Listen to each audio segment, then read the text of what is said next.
The night sky above Seoul turned red without warning. Taeyang looked up from his workbench and saw shapes moving through the clouds. They were huge, bigger than any building he had ever seen. The ships hung in the air like metal mountains, blocking out the stars. He put down his tools slowly. The research station around him started to buzz with panic. People ran past his workshop, shouting in Korean and English. Someone screamed about aliens. Someone else yelled about calling the military. Taeyang stayed calm. He had trained for chaos, even though that was 5 years ago in another life. The first explosion shook the building. Dust fell from the ceiling. The lights flickered and died, replaced by emergency reds. Taeyang moved to the corner of his workshop and pulled out a metal box hidden behind old equipment. Inside was everything from his old life that he had kept. Not much, but enough. He looked at it for a moment, then closed the box and pushed it back. Not yet. The main doors burst open with a sound like thunder. Creatures walked through the smoke and debris. They were tall, maybe 8 feet, with gray skin that looked like stone. They wore black armor that seemed to drink in the light. Each one carried a weapon that hummed with blue energy. Their faces had too many angles, too many teeth. Taeyang watched from his workshop door as they grabbed people. Scientists, guards, cleaners. It didn't matter who you were. The creatures moved with purpose, herding humans together like cattle. Some people fought. The blue weapons made a sharp crack, and those people fell down, not dead, but unable to move. One of the creatures, bigger than the others with red marks on its armor, walked into the center of the group. It spoke, and somehow Taeyang could understand the words. A translator, maybe built into the armor. I am Commander Thalvex of the Vraxian Empire. Your planet is now under our control. You will obey or you will die. It is simple. The commander's voice was deep and cold, like metal scraping on metal. He looked at the gathered humans with something like amusement. His eyes, black and reflective, moved from face to face. Then they stopped on Taeyang. Taeyang had not run. He had not hidden. He stood in the doorway of his workshop, hands at his sides, watching. This caught the commander's attention. You there, Thalvex said, pointing a long, clawed finger. Come here. Taeyang walked forward. Slowly, not showing fear, but not showing challenge either. He had learned long ago that the first rule of being captured was to appear harmless. Make them think you were nothing. The commander looked down at him. This close, Taeyang could see the texture of the alien's skin, like rough stone carved by wind. Thalvex was at least 3 feet taller, with arms thick as tree trunks. The armor made him look even bigger. What is your function, human? The commander asked. I fix things, Taeyang said. His voice was steady. Machines, electrical systems, broken equipment. Thalvex made a sound that might have been a laugh. A mechanic. How fitting. He turned to his soldiers. This one will serve me personally. I want these others to see what humans are worth. Nothing but servants. 2 Vraxian soldiers grabbed Taeyang by the arms. Their grip was strong, but they were not trying to hurt him yet. Just showing they could. They pulled him toward the door where a ship waited, a smaller craft attached to the massive vessel above. As they dragged him past the group of captured humans, Taeyang made eye contact with 2 people. One was a woman in a white coat, maybe 40 years old, with tired eyes and steady hands. A doctor, he guessed. Her name tag said Hayrin. The other was younger, maybe 20. A kid really, wearing a college shirt. The kid looked terrified. His student ID said Boram. Taeyang gave them the smallest nod. Stay alive, be smart. It was all he could say without words. The ship's interior was all hard angles and cold metal. The Vraxians pushed him into a seat that was too big for his human body. Restraints clicked into place automatically. Through the window, he watched the research station get smaller as they lifted into the sky. The journey to the main ship took only minutes. When they arrived, Taeyang was pulled through corridors that glowed with blue light. Everything was huge, built for creatures much larger than humans. The walls were smooth and dark, like being inside a living thing made of metal. They brought him to a large room, some kind of personal quarters for the commander. Thalvex was already there, removing parts of his armor. Without the full battle gear, he was slightly less massive, but still terrifying. His gray skin had scars, old ones that looked like they came from weapons and claws. You will clean this space, Thalvex said, gesturing around the room. You will maintain my equipment. You will serve my meals, and you will speak only when spoken to. He leaned down close to Taeyang's face. His breath smelled like metal and something sharp. You are here to show my crew what humans are, weak, soft, easy to break. I understand, Taeyang said quietly. Do you? Thalvex straightened up. Your planet thought itself advanced. Your people thought themselves important, but you are nothing. My empire has conquered 47 star systems. We have destroyed species stronger than yours. We have broken worlds older than your civilization. He walked to a wall display that showed Earth hanging in space, surrounded by Vraxian ships. Your world will be stripped of resources. Your people will work in our colonies until there is nothing left. This is mercy, human. We could simply erase you. Taeyang said nothing. He looked at the floor, playing the part of a defeated man. Inside, his mind was working. He was counting soldiers he had seen, mapping corridors, noting how the doors opened, where the weapons were stored, how the armor connected. You may begin, Thalvex said, dismissing him with a wave. As Taeyang started to clean the commander's quarters using supplies from a storage unit, he thought about the metal box he had hidden back on Earth. He had walked away from that life because he was tired of fighting, tired of the things he had done in the name of protecting people. He had wanted peace, a simple job, a quiet existence. But peace was over now. The fight had found him again, whether he wanted it or not. And this time the stakes were not just his life. It was everyone. Every person on Earth. Every child like Boram who should have been studying for exams, not wondering if they would die in an alien prison. Thalvex watched him work, satisfaction clear on his alien face. The commander thought he had chosen well, picked a perfect example of human weakness. He had no idea what he had actually done. He had not picked a mechanic. He had picked a weapon, and weapons, when pushed too far, tend to go off. 3 days passed on the Vraxian flagship. Taeyang learned quickly how to survive in his new prison. He woke early before the commander needed him. He cleaned without complaint. He served meals without speaking. He made himself invisible, just another piece of furniture in Thalvex's quarters, but his eyes never stopped watching. The Vraxian ship was massive, maybe 2 miles long. It held thousands of soldiers and crew. The design was efficient but predictable.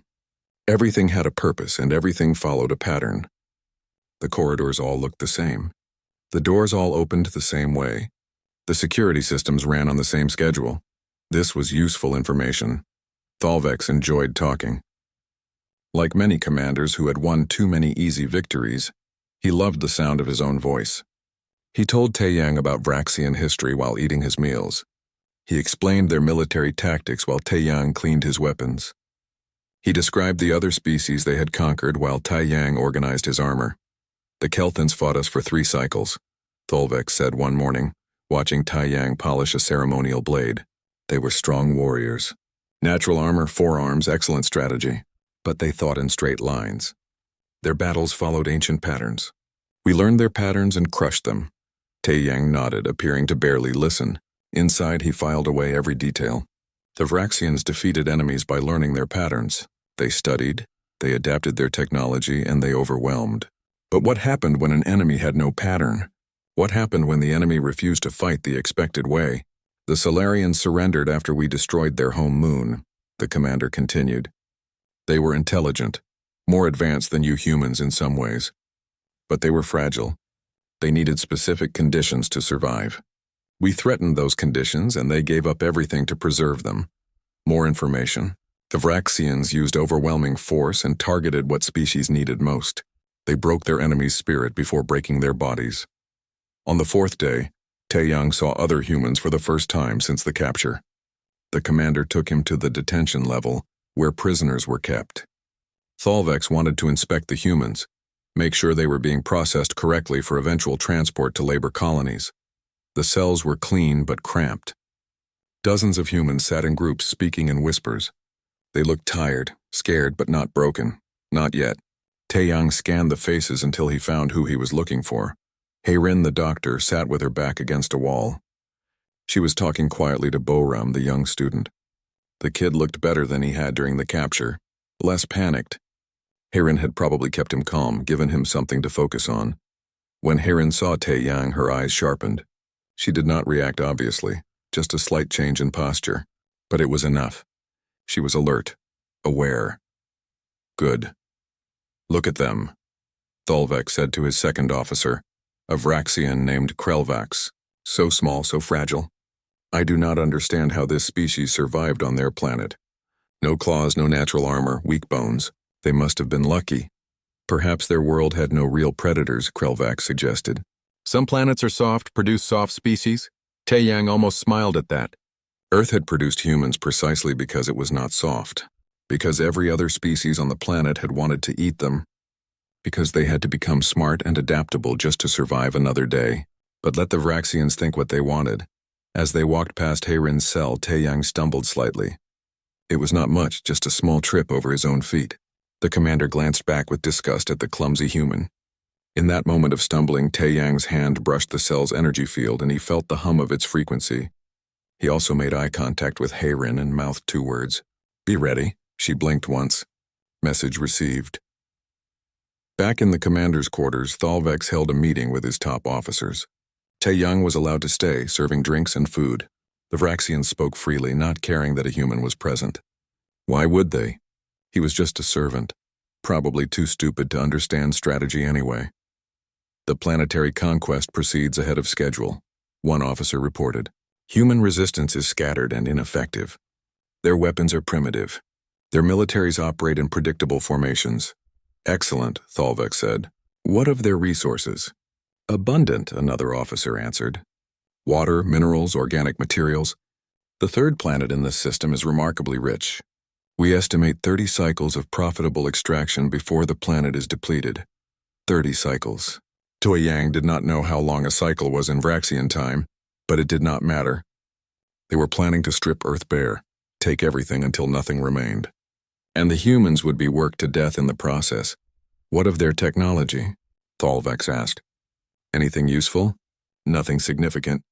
They have basic computers, primitive weapons, simple energy systems. We found some interesting biological research, but nothing that matches our current science. They are at least 400 cycles behind us. The officers laughed. Taeyang poured more of their bitter drink and stayed quiet. That night, after the commander finally slept, Taeyang began his real work. The quarters had a waste disposal system, a network of tubes that connected to the ship's main recycling center. The tubes were small, barely 2 feet wide, but Taeyang was smaller than a Vraxian. He could fit. He removed the grate carefully, making no sound. He had watched the commander for days, learning his sleep patterns. Thalvex slept deeply for exactly 6 hours each night. That gave Taeyang time. The tubes were dark and cramped. Taeyang pulled himself through them slowly, feeling his way in the blackness. He had memorized the ship's basic layout from the corridors he had walked. The tubes followed similar patterns. After 20 minutes of crawling, he found what he was looking for, a junction point where maintenance systems met. Here, power conduits ran alongside the waste tubes. The Vraxians built everything efficiently, which meant everything was connected. If you knew where to look, you could access critical systems from unexpected places. Taeyang could not do anything yet. He had no tools, no materials. But he studied the junction, memorizing every detail. The power conduits, the data lines, the structural supports. All of it went into his memory, stored for later. He crawled back the way he came, replacing the grate in the commander's quarters just as carefully as he had removed it.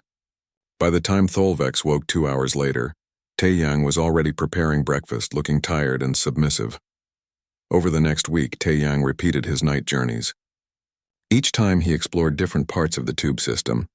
He found the armory's power supply. He found the bridge's data connections. He found the detention level's security controls. Slowly, piece by piece, he built a map in his mind of the ship's vital systems. During the day, he collected things. A bit of wire here, a broken tool there, components from damaged equipment that the Vraxians threw away without thought. Nothing obvious, nothing that would be missed. He hid everything in small gaps in the walls of the commander's quarters, places where a human hand could reach but a large Vraxian claw could not. Heirin and Boram saw him twice more during inspections. Each time he passed small items through the cell's energy field when the guards were not watching. A piece of metal, a length of wire, things that could be hidden easily, things that could be used, Thalvex never suspected. Why would he? To him, Taeyang was just a broken human, a servant who had accepted his fate. The commander grew more comfortable, more open with his plans. He showed Taeyang battle displays on his wall screens, pointing out human military positions with amusement. See here, he would say. Your armies gather in these formations. They protect cities, infrastructure. So predictable. We will simply avoid these positions and strike at their supply lines. Without resources, their armies will collapse. Taeyang nodded and cleaned and stayed quiet. But every piece of information, every detail of Raxian strategy, went into his memory. Knowledge was a weapon, and he was building an arsenal. On the 10th day, Thalvex announced that he would receive a medal the following evening. A ceremony to honor his successful conquest of Earth's eastern territories. All senior officers would attend. It would be a celebration of Raxian superiority. Taeyang bowed respectfully when told he would serve at the ceremony. Yes, Commander. I understand. That night, as he crawled through the tubes one more time, Taeyang thought about timing. A ceremony meant most of the leadership would be in one place. It meant the ship's regular routines would be disrupted. It meant opportunity. He had been patient. He had played his role perfectly. He had gathered what he needed and learned what he must know. Tomorrow, he decided, would be the day he stopped being a servant. Tomorrow, Commander Thalvex would learn the truth about humans. They were not weak because they lacked claws or armor. They were dangerous because they could turn anything into a weapon, anyone into a threat, and they never ever gave up. The ceremony hall was massive, with high ceilings and walls that glowed with blue energy. Hundreds of Raxian officers filled the space, their armor polished and ceremonial weapons displayed. At the center of the room stood a raised platform where Commander Thalvex would receive his medal from the Fleet Admiral. Taeyang moved among them like a shadow, carrying trays of their bitter drinks, invisible to warriors celebrating their victory. His hands were steady, his face blank. Inside, his heart was pounding.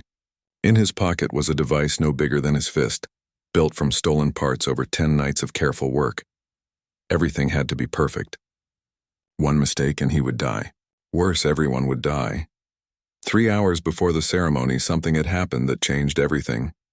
Thalvex had ordered an execution. 10 human prisoners were to be killed at dawn, punishment because one had tried to escape. It did not matter that the escape attempt had failed. It did not matter that the person had only been looking for a bathroom. The commander wanted to make an example. Boram was one of the 10 chosen. When Taeyang heard this, he knew waiting was no longer an option. He had wanted more time, wanted to plan better. But time was a luxury he did not have. It was now or never. The ceremony began with speeches. Admiral Vexthor, a massive Vraxian with silver markings, spoke about the glory of their empire. Officers cheered. Taeyang refilled drinks and watched the clock in his mind. He needed to wait for the right moment when everyone was distracted. Thalvex stepped onto the platform. The admiral placed a medal of gold and red metal around his neck. The crowd roared their approval. The commander raised his arms, accepting their praise. Taeyang set down his tray and walked toward the edge of the hall. No one noticed. He reached the wall panel he had identified during his night explorations, the one that connected to the power distribution system. His fingers found the hidden catches and the panel slid open. Inside was a maze of conduits and data lines, all carrying power to different parts of the ship. Taeyang pulled out his homemade device. It looked crude, like something built in a scrapyard, because that was exactly what it was. But crude did not mean ineffective. He connected the device to the main power conduit and set the timer. 30 seconds. That was all he needed. Then he ran. Behind him, Thalvex was making a speech about Vraxian superiority. The words cut off as every light in the ship went dark. The device had worked. A pulse of electromagnetic energy, focused and powerful, fried every electrical system in a 300-meter radius. The bridge, the armory, the detention cells, all dead. The backup lights flickered on, dim and red. Emergency power only. The Vraxians shouted in confusion. Their weapons, powered by energy cells, were useless. The doors, controlled by electronic locks, were sealed. And their armor's tactical systems were blank. Taeyang was already moving through the chaos. He knew this ship better than the Vraxians realized. He knew which doors could be opened manually. He knew which corridors led where, and he knew that scared people, even alien warriors, made mistakes. The detention level was 4 floors down. Taeyang took a maintenance ladder, moving fast but careful. His hands remembered the training from years ago. His body falling into old patterns. Get to the objective. Complete the mission. Survive. He reached the detention level and found the manual release panel. It was designed for emergencies, hidden behind a wall plate. Taeyang ripped the plate off and pulled the lever. All the cell doors opened at once, their energy fields dead. Humans poured out, confused and scared. Taeyang found Heirin in the crowd. She grabbed his arm. "What did you do?" she asked, but she was smiling. "Started a war," he said. "I need your help. Find everyone who has military training, police experience, martial arts, anything useful. We have maybe 10 minutes before they organize. And then what? Then we fight." Heirin nodded and moved into the crowd, speaking quickly. Bo-Ram appeared next to Taeyang, looking younger than his 20 years but determined. "I'm an engineering student," he said. "Tell me how to help." Taeyang almost told him to hide, to stay safe. But there was no safety anymore. Not on this ship. "Can you work with computer systems?" "Yes." "Good. When we get to the bridge, I need you to access their communications. Can you do that without power? If there is any kind of backup system, I can try. It would have to be enough." Heirin returned with 12 people. Some were young, some old, some looked terrified, but all of them had the eyes of fighters. "This is it," Taeyang said, keeping his voice calm. "The Vraxians are strong and trained, but right now they do not have their weapons. They do not have their systems. They are confused. We use that," he looked at each face. "We are not trying to fight them fairly. We are trying to survive. That means ambushes. That means traps. That means using anything we can find as a weapon. Pipes, wires, heavy objects. Hit them and disappear. Make them scared. Make them doubt." "What about the rest of us?" someone asked. "An older woman with gray hair. Hide in the lower maintenance sections. Heirin knows the way. Stay quiet, stay together. We will come for you." Heirin led the non-fighters away. That left 13, counting Taeyang and Bo-Ram. Not an army, but maybe enough. The first Vraxian patrol found them in Corridor C7. 5 soldiers moving together trying to restore order. They saw the humans and charged, relying on their size and strength. Taeyang had prepared for this. He and 2 others had loosened a ceiling panel earlier. When the Vraxians were underneath, they pulled the supports. Half a ton of metal crashed down. 2 aliens went down stunned. The humans swarmed the others using metal pipes in their own desperation. It was brutal and quick. The Vraxians were stronger, but they fought like soldiers with trained movements and expected patterns. The humans fought like animals protecting their lives. They went for eyes and joints, used the walls and floor as weapons, worked together without needing orders. When it was over, 3 Vraxians were unconscious. 2 had retreated, wounded and shocked. The humans had injuries but nothing fatal. More importantly, they had Vraxian weapons now. Heavy metal clubs, ceremonial blades, armor pieces. "Move," Taeyang said. They could not stay in one place. They hit 2 more patrols using the same tactics. Ambush, overwhelm, disappear. Each time they collected more weapons. Each time they moved closer to the bridge. And each time more humans joined them, freed from work details or hiding places. By the time they reached the bridge level, they numbered 30. Still nothing compared to the thousands of Vraxians on the ship. But word was spreading. The humans were fighting back. The humans were winning. The bridge doors were sealed, but Bo-Ram found an access panel. His fingers worked quickly, connecting wires, bypassing dead systems. The doors groaned and opened halfway. Inside, Vraxian officers worked by emergency light, trying to restore systems. They looked up in shock as humans poured through the gap. The fight was short. The officers were not soldiers, and they were not prepared for humans who had nothing left to lose. Bo-Ram ran to a terminal. "I need 5 minutes," he said, his fingers already moving across the controls. Taeyang nodded and positioned people at the doors. They would hold as long as they could. He knew the real fight was coming. Thalvex would not let this stand. The commander would bring his best soldiers, and then the real test would begin. A roar echoed through the corridor outside. Taeyang recognized that voice. Thalvex screaming in rage and humiliation. The sound of running feet followed, dozens of them. "Bo-Ram," Taeyang said calmly. "How much time do you need?" 4 minutes. You have 2. The first wave of Vraxian soldiers hit the bridge doors like a wall of stone and fury. They had makeshift weapons, metal torn from the ship's walls. They were angry, their pride wounded by inferior creatures who had dared to resist. Taeyang and his people fought like they were already dead. They used the doorway as a bottleneck, letting only a few Vraxians through at a time. They used stolen armor as shields. They threw sparking power cables that shocked and burned. They fought with everything they had, and somehow, impossibly, they held. "Got it," Bo-Ram shouted. The communications are online. Broadcast everything, Tae-Yang said, blocking a Vraxian blade with a piece of hull plating. Every channel. Show them what is happening here. Show Earth, show the fleet. Show everyone, Boram's fingers flew. Across every screen on every Vraxian ship, across every frequency that reached Earth, a message went out. Not words, but images. Humans fighting, humans winning. The mighty Vraxian Empire bleeding. In the corridor, Thalvex pushed through his own soldiers. His face was twisted with fury. He locked eyes with Tae-Yang across the bridge. You, the commander snarled. You did this, Tae-Yang smiled, and it was not a kind smile. I told you I fixed things. I just fixed the biggest problem we had. You are just a mechanic. No, Tae-Yang said softly. I'm a soldier who wanted to be a mechanic. You made me remember the difference, Thalvex roared and charged. The real fight was about to begin. Thalvex was faster than Tae-Yang expected. For such a large creature, the commander moved like water, flowing around obstacles, closing the distance in seconds. His first strike came from above, a piece of metal rail swung like a club. It would have crushed a human skull. Tae-Yang was not there when it landed. He had already moved, rolling to the side, using his smaller size as an advantage. The rail hit the floor hard enough to dent it. Before Thalvex could recover, Tae-Yang struck at the commander's knee, hitting the joint where armor met flesh.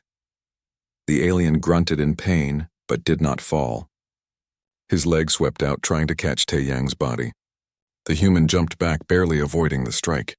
They circled each other in the dim red light of the bridge, predator and prey, but who was which? Around them, humans and Vraxians fought in desperate combat. The bridge had become a war zone. Screens sparked with damaged circuits. Bodies, both human and alien, lay on the floor. The sounds of metal on metal, screams of pain, and shouts of rage filled the air. But Tae-Yang focused only on Thalvex. This was personal now. This was the creature who had called humans weak, who had planned to destroy their world, who had chosen him as a symbol of human defeat. You cannot win, Thalvex said, breathing heavily. Blood, dark purple, dripped from his wounded knee. Even if you kill me, there are thousands more. You are just one small human on one ship. Your planet is already lost.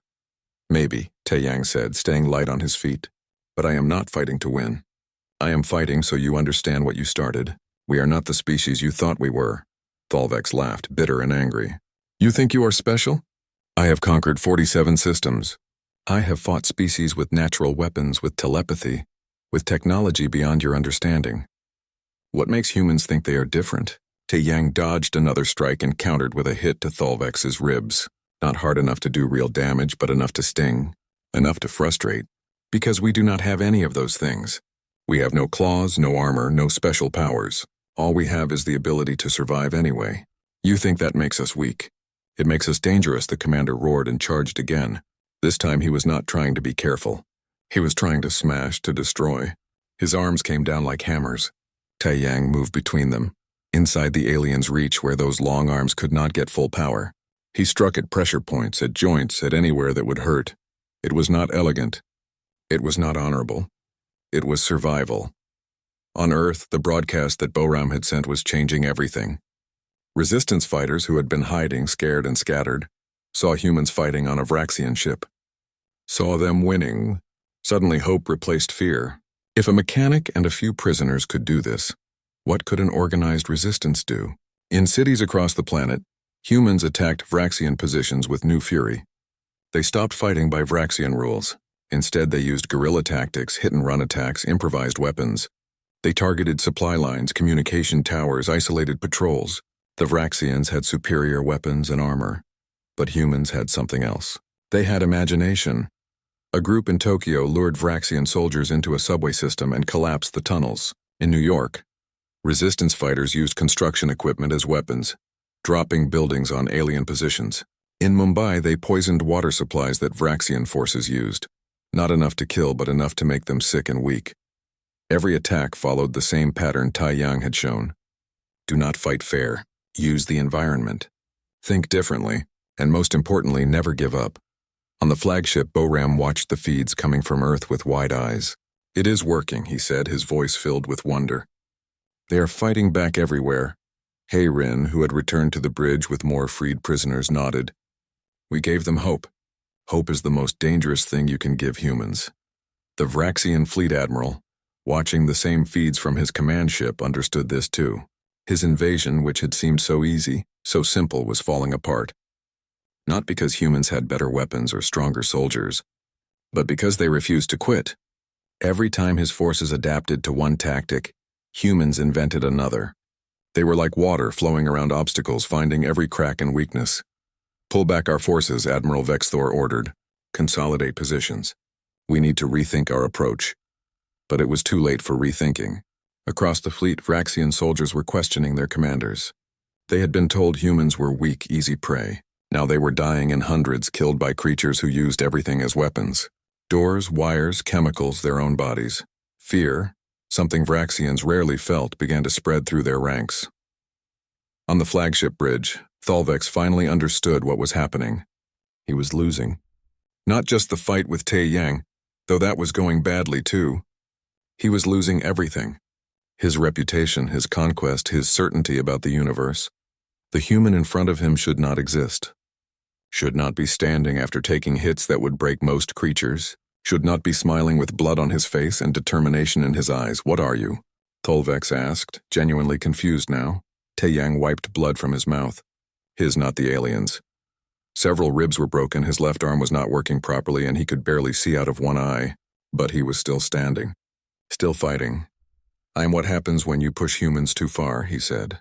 "I am the mechanic you thought was harmless. I am the soldier you did not know existed. I am every person on Earth who would rather die than give up. We are not special because we are strong. We are special because we refuse to stay down." He attacked again, not with his body this time, but with words. "You studied all those other species.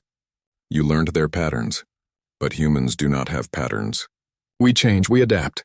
Every time you think you know what we will do, we do something else.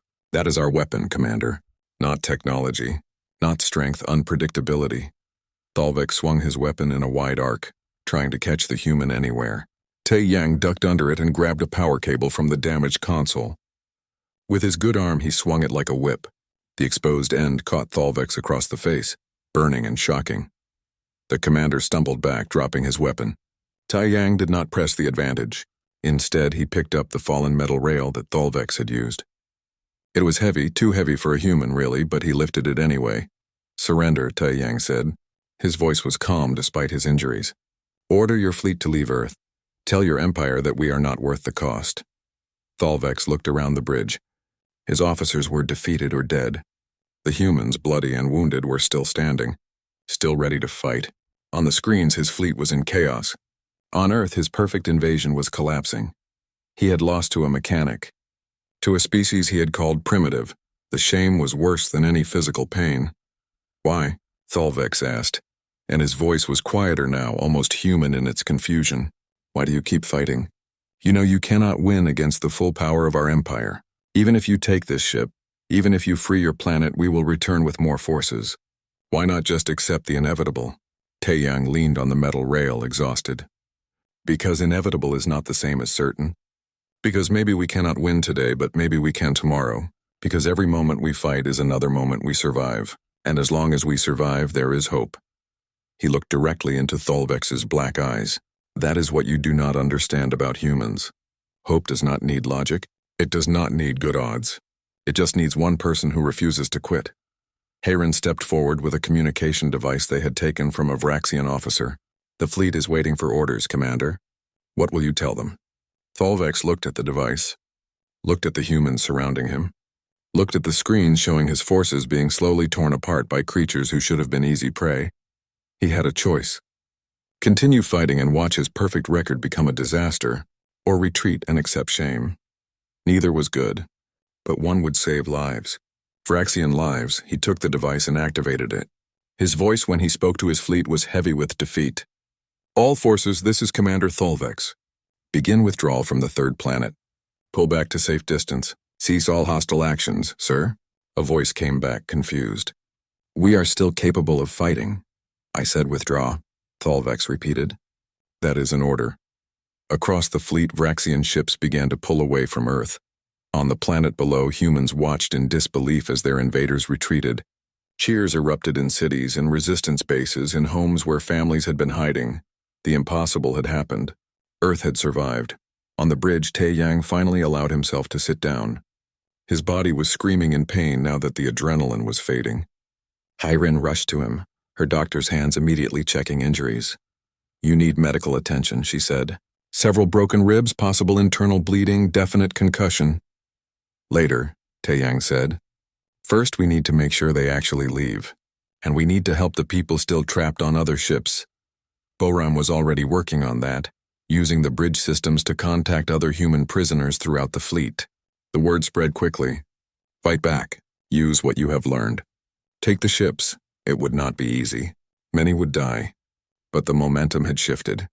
The Vraxians were retreating and humans were advancing. Thalvex watched all of this from where he sat. 2 weeks after the Vraxian retreat, Earth was still counting its losses. Cities lay in ruins. Millions had died in the invasion.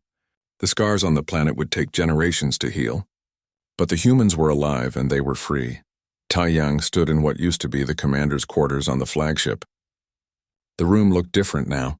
Human engineers had been working around the clock to understand Vraxian technology. Equipment was scattered everywhere. Displays showing alien text that Boram and others were slowly learning to read. The flagship itself was now Earth's greatest prize. After Thalvex's order to withdraw, the humans on board had taken complete control. Other ships in the fleet had not gone as smoothly. Many had fought to the death rather than surrender. But 3 more Vraxian vessels now orbited Earth under human control, their crews either dead or imprisoned. Hayrin entered the room carrying a medical scanner. "You are supposed to be resting," she said, but without much hope that he would listen. "I will rest when this is finished," Tae-yang replied. He looked tired, older than his 32 years. The injuries from his fight with Thalvex were healing, but slowly. 3 broken ribs, a fractured arm, internal bruising. "He should have been in a hospital bed. It is finished," Hayrin said. "The Vraxians are gone. Earth is secure. For now." Tae-yang pulled up a display showing the galaxy. Red dots marked Vraxian-controlled systems. There were dozens of them. "They will come back.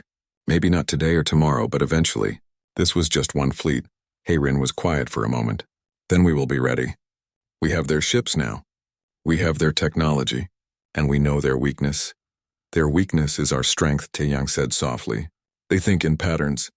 They cannot handle chaos. That gives us an edge, but not enough. We need allies. We need to warn other species about them." Boram appeared in the doorway, excited. "You need to see this. We broke through another encryption layer on their database. There are records of all the species they have conquered. Complete files on their tactics, their weaknesses, everything." Tae-yang followed him to the bridge, where dozens of humans now worked at stations designed for Vraxians. The chairs were too big, the controls awkward, but they were managing. Adaptation, always adaptation. The database was massive, 47 conquered species, each one documented in painful detail. The Kelthans with their forearms and warrior culture, the Solarians with their fragile biology, the Tethrons who surrendered after a single battle. Each species had fought in their own way, and each had lost. "Look at the common factors," Boram said, highlighting sections of the data. "Every single species that lost fought conventionally. They used their traditional military tactics. They tried to match Vraxian strength with strength, technology with technology. The ones that lasted longest were the ones who adapted their tactics. But even they eventually fell into patterns the Vraxians could predict. And now the galaxy will know about us," Hayrin said, reading the reports that were already spreading through the Vraxian Empire's communication networks. The species that broke the pattern. Tae-yang read one report written by a Vraxian intelligence officer. It described humans as unpredictable, illogical, and dangerously creative. It recommended avoiding Earth, classifying humanity as a high-risk, low-reward target. The report had been sent to all Vraxian command centers. The entire Empire now knew what had happened here. In the detention block of the flagship, Thalvex sat in a cell much like the ones he had put humans in. The irony was not lost on him. Earth's leaders had debated what to do with the Vraxian prisoners. Some wanted execution. Some wanted trials. In the end, they decided on imprisonment until they could figure out interstellar law. Tae-yang visited him once. The commander looked smaller now without his armor and weapons. Just a large gray creature with too many scars and too much shame. "Why did you come?" Thalvex asked. His voice was dull, lacking the arrogance it had once held.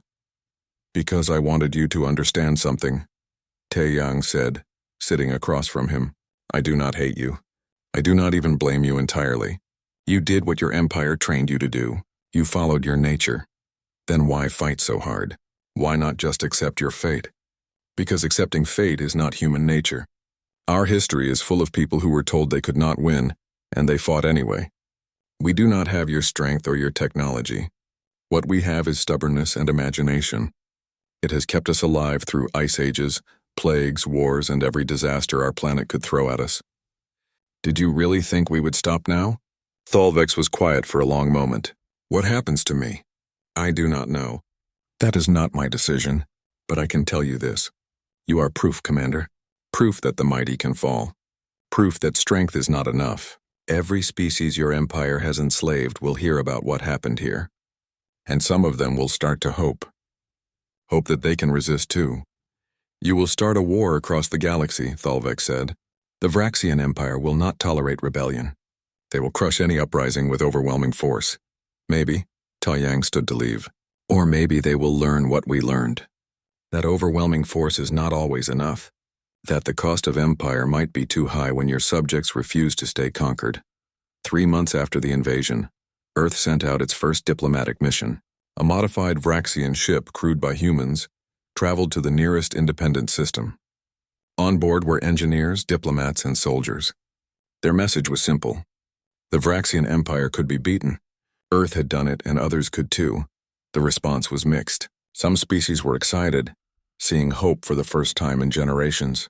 Others were cautious, afraid of Vraxian revenge. A few were hostile, viewing humans as dangerous newcomers who did not understand galactic politics. But the message spread. Within a year, 3 former Vraxian colonies rebelled. The Empire crushed 2 of them, but the third, the Kelthans, used tactics learned from Earth's example. They fought unpredictably, using guerrilla warfare and improvised weapons. They held out long enough for Earth to send support.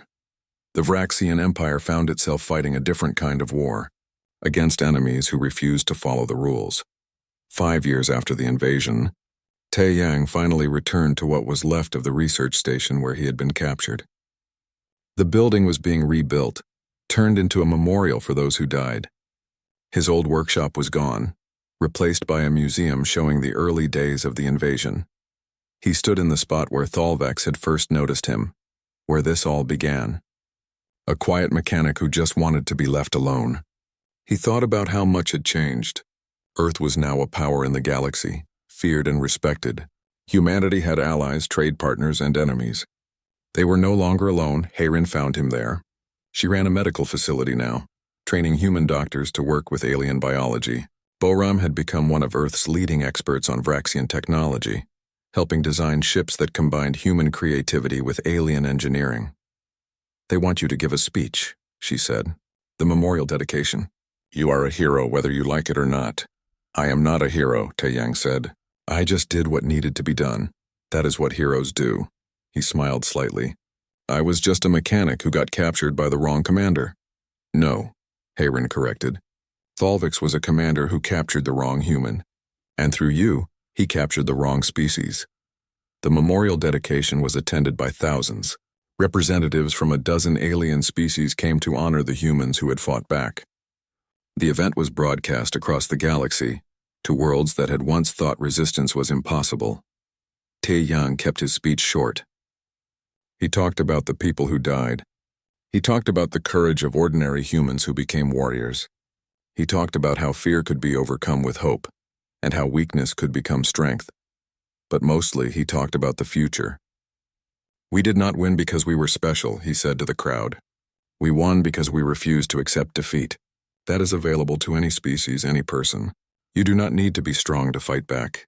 You just need to be stubborn enough to try." Years later, historians would mark the Vraxian invasion of Earth as the turning point in galactic history. The moment when the Empire's expansion stopped. The moment when enslaved species realized they could resist.